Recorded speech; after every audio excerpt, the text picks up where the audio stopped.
ദൈവനാമത്തിന് മഹത്വം ഉണ്ടാകട്ടെ. ഇന്നത്തെ പ്രഭാത മന്നയിലേക്ക് എല്ലാ ശ്രോതാക്കളെയും ദൈവനാമത്തിൽ ഞാൻ സ്വാഗതം ചെയ്യുന്നു. എല്ലാവർക്കും എൻ്റെ സ്നേഹവന്ദനങ്ങൾ അറിയിച്ചു കൊള്ളട്ടെ. ഇന്നത്തെ വിഷയം തിന്മയെ ജയിക്കുക എന്നുള്ളതാണ്. അതിൻ്റെ കുറുവാക്യം മാർക്കോസ് 1:23-24 വാക്യങ്ങളാണ്. അവിടെ പ്രകാരം നാം വായിക്കുന്നു: അവരുടെ പള്ളിയിൽ അശുദ്ധാത്മാവുള്ള ഒരു മനുഷ്യൻ ഉണ്ടായിരുന്നു. അവൻ നിലവിളിച്ചു, നസ്രനായ യേശുവേ, നിനക്ക് ഞങ്ങളോട് എന്ത് കാര്യം? ഞങ്ങളെ നശിപ്പിക്കുവാൻ വന്നുവോ? നീ ആരെന്ന് ഞാൻ അറിയുന്നു, ദൈവത്തിൻ്റെ പരിശുദ്ധൻ തന്നെ എന്ന് പറഞ്ഞു. അത് ഇന്ന് ഡിസംബർ 5-ാം തീയതിയാണ്. നമുക്കറിയാം 2024 11 മാസങ്ങൾ നമ്മളെ വിട്ട് കഴിഞ്ഞുപോയി. ഇനി അല്പം നാളുകൾ കഴിയുമ്പോൾ 2024 ചരിത്രത്തിൻ്റെ നാളുകളായി അത് രേഖപ്പെടുത്തപ്പെടും. ദൈവം നമ്മൾ ഇത്രത്തോളം പരിപാലിച്ചു. ഇന്ന് നാം കേൾക്കുന്നത് അത് തിന്മയെ ജയിക്കുക എന്നുള്ള വിഷയമാണ്. മാർക്കോസ് 1:23-24 വാക്യങ്ങൾ നാം കേട്ടു. ഒരു ശബത്ത് നാളിൽ കഫർനഹൂമിലെ പള്ളിയിൽ യേശു പോയി എന്ന്. അപ്പോൾ യേശു പോയിരുന്നത് ശബത്തിലായിരുന്നു പള്ളിയിൽ പോയിരുന്നത്. അതുപോലെ യേശു വളരെ അധികാരത്തോടെ അവിടെ ഇങ്ങനെ വായിക്കുന്നു: അവന്റെ ഉപദേശത്തിൽ അവർ വിസ്മയിച്ചു.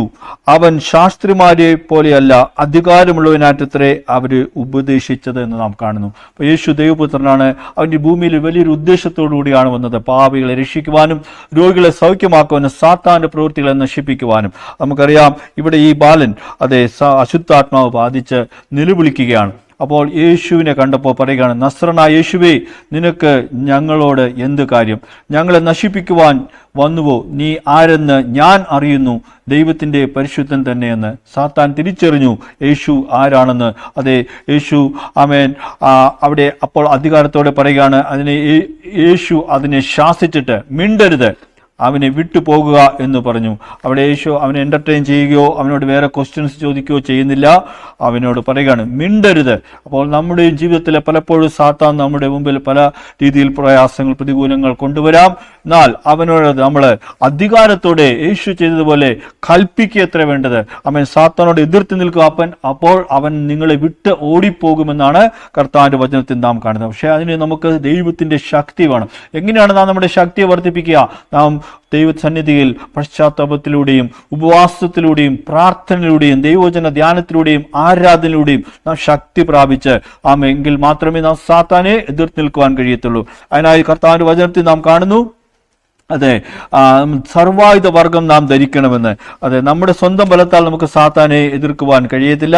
അതുകൊണ്ട് എഫേസ്യർ 6:12 മുതലുള്ള വാക്യങ്ങൾ നമുക്കറിയാം. അവിടെ പ്രകാരം എഴുതിയിരിക്കുന്നു, ദൈവത്തിന്റെ സർവായുധ വർഗം ധരിച്ചു കൊള്ളുക എന്ന്. അതായത് നമുക്ക് പോരാട്ടമുള്ളത് ജഡരക്തങ്ങളോടല്ല, വാഴ്ചകളോടും അധികാരങ്ങളോടും ഈ അന്ധകാരത്തിന്റെ ലോക അധിപതികളോടും ആകാശമണ്ഡലത്തിലെ ദുഷ്ടാത്മസേനകളോടും അത്രയെന്ന്. അതുകൊണ്ട് നിങ്ങൾ ദുർദിവസത്തിൽ എതിർത്ത് നിൽപ്പാനും സകലതും നിവർത്തിച്ച് ഉറച്ചു നിൽക്കുവാനും കഴിയേണ്ടതിന് ദൈവത്തിന്റെ സകല ആയുധങ്ങളും എടുത്തുകൊള്ളുവിൻ എന്നാണ് പറയുന്നത്. അതെന്താണെന്ന് നമ്മൾ മുമ്പോട്ട് വായിക്കുമ്പോൾ നമുക്ക് മനസ്സിലാകും. ആകയാൽ സത്യം കൊണ്ട് അരമുറുക്കി നീതിയുടെ കവചം ധരിച്ച് ഉറച്ചു നിൽക്കുവിൻ. സമാധാന സുവിശേഷത്തിനായുള്ള ഒരുക്കം എന്ന ചെരുപ്പ് ധരിക്കുവിൻ. ഇവയ്ക്കെല്ലാം പുറമെ ദുഷ്ടന്റെ സകല തീയമ്പുകളെയും കെടുത്തുവാൻ തക്കതായ വിശ്വാസം എന്ന പരിച എടുക്കുവിൻ. രക്ഷ എന്ന ശിരസ്ത്രവും ദൈവവചനം എന്ന ആത്മാവിന്റെ വാളും എടുത്തുകൊള്ളുവിൻ. സകല പ്രാർത്ഥനയാലും യാചനയാലും ഏതു സമയത്തും ആത്മാവിൽ പ്രാർത്ഥിക്കുവിൻ. അതിനായി സകല വിശുദ്ധന്മാർക്കും വേണ്ടി പൂർണ്ണ സ്ഥിരതയോടും യാചനയോടും ജാഗരിക്കുവിൻ എന്ന് കർത്താവിന്റെ വചനം നമ്മൾ ഓർപ്പിക്കുന്നു. ഇപ്രകാരം നാമും സർവായുധ വർഗം ധരിച്ചെങ്കിൽ മാത്രമേ സാത്താനെ എതിർത്ത് നിൽക്കാൻ കഴിയൂ. യേശു ചെയ്തതുപോലെ അധികാരത്തോടെ നാം സാത്താനെ ഓടിക്കണം. അതുപോലെ ഇവിടെ നാം കണ്ടു, അപ്രകാരം സാത്താനെ ഓടിച്ചപ്പോൾ ആമേൻ അവിടുത്തെ ജനങ്ങളൊക്കെയും അത്ഭുതം വിസ്മയം കണ്ടതുപോലെ അവർ അത്ഭുതപ്പെട്ടു പോയതായിട്ട് ഇവിടെ നമുക്ക് കാണുവാൻ കഴിയും. അപ്പോൾ നമുക്കും ദൈവം നൽകിയിരിക്കുന്ന ശുശ്രൂഷകളുണ്ട്. ആമേൻ പലപ്പോഴും നമുക്ക് സാത്താനെ എതിർക്കേണ്ട അവസ്ഥ വരും. എന്നാൽ നമ്മൾ കർത്താവ് യേശു ചെയ്തതുപോലെ അധികാരത്തോടെ ദൈവത്തിന്റെ കൃപയിൽ ആശ്രയിച്ച് ദൈവത്തിന്റെ സർവായുധ വർഗം ധരിച്ചുകൊണ്ട് അവനെ എതിർത്ത് നിൽക്കാം. ഇവിടെ വായിക്കുന്നു, എല്ലാവരും ആശ്ചര്യപ്പെട്ടു, ഇത് ഈ പുതിയ ഉപദേശം എന്ത്? അവൻ അധികാരത്തോടെ അശുദ്ധാത്മാക്കളോട് പോലും കൽപ്പിക്കുന്നു, അവ അവനെ അനുസരിക്കുകയും ചെയ്യുന്നുവെന്ന് അവർ പരസ്പരം ചോദിച്ചു. അവന്റെ കീർത്തി വേഗത്തിൽ ഗലീല നാട് മുഴുവനും പരന്നുവെന്ന്. അപ്പോൾ യേശുവിൻ്റെ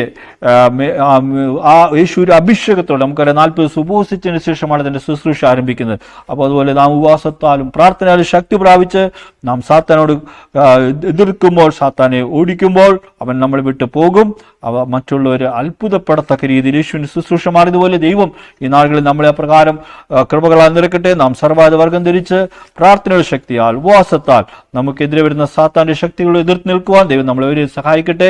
സ്നേഹവാനായ നല്ല ദൈവമേ, ഈ അനുഗ്രഹിക്കപ്പെട്ട നാളിനായി നന്ദിയോട് സ്തുതിക്കുന്നു. വചനം കേട്ട് എല്ലാ ദൈവജനത്തെയും സമർപ്പിച്ച് പ്രാർത്ഥിക്കുന്നു. പലരും സാത്താന്റെ പല പോരാട്ടങ്ങളാൽ, രോഗബന്ധനങ്ങളാൽ, ശാപങ്ങളാൽ, കഷ്ടങ്ങളാൽ, കടങ്ങളാൽ, മാനസിക ക്ലേശങ്ങളാൽ കടന്നുപോയിക്കൊണ്ടിരിക്കുന്നല്ലോ.